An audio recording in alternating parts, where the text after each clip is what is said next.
नमस्कार दोस्तों, स्वागत है आपका होम्यो सेहत बाई पीके में। कैसे हो आप सब? आशा करती हूँ सब अच्छे होंगे। और आज हम जिस टॉपिक पे बात कर रहे हैं वो है हीट स्ट्रोक, लू लगना। तो सबसे पहले हम जानेंगे कि लू लगना, हीट स्ट्रोक कहते किसे हैं।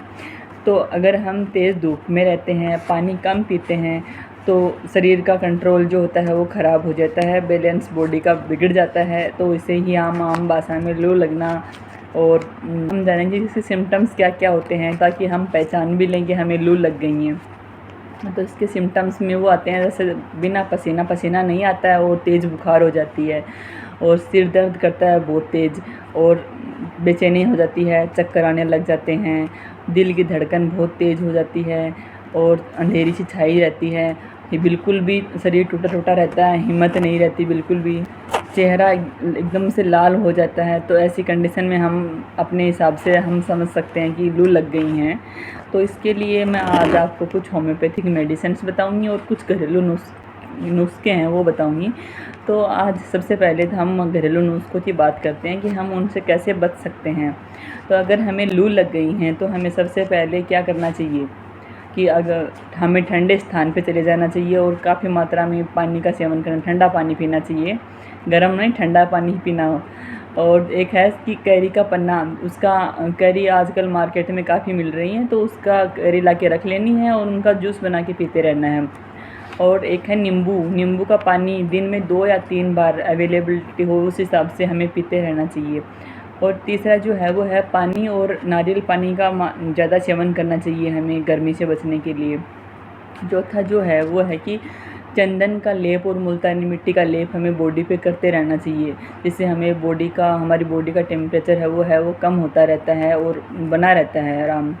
और एक है, अगर हमें लू लग गई हैं तो हमें कच्चे प्याज का पेस्ट बना लेना है, और उसी पेस्ट को पैरों के तलुओं और छाती पे लगा के थोड़ी देर रखना है, उसके बाद में उसे साफ़ कर लेना है। तो उससे भी शरीर का टेम्परेचर बना रहता है। और एक जो है वो है कि बेल का शरबत बना के भी हम पी सकते हैं, ये भी ठंडा ही देता है शरीर के अंदर। और अगर फिर भी हमारा सही नहीं हो रहा है तो हमें डॉक्टर साहब से कंसल्ट करके दवाइयाँ ले लेनी चाहिए। तो इसके लिए मैं कुछ होम्योपैथिक मेडिसिन भी बताऊंगी जो इसमें तुरंत असर करती हैं और हमें राहत में दिला देती हैं। तो इसमें एक आती है ग्लोनियम 30। तो ग्लोनियम 30 का यूज हम कब करते हैं? ग्लोनियम 30 का यूज हम जब करते हैं जब हम धूप में जाते हैं और हमारा सिर दर्द हो जाता है और चक्कर आने लगते हैं, बेहोशी छा जाती है, हिम्मत नहीं, थकान हो जाती है बिल्कुल। तो ऐसी कंडीशन अगर हमें दिखती है तो हम ग्लोनियम 30 का यूज करते हैं। दूसरी जो मेडिसिन है वो है बेलाडोना 30। तो बेलाडोना 30 का यूज हम कब करते हैं?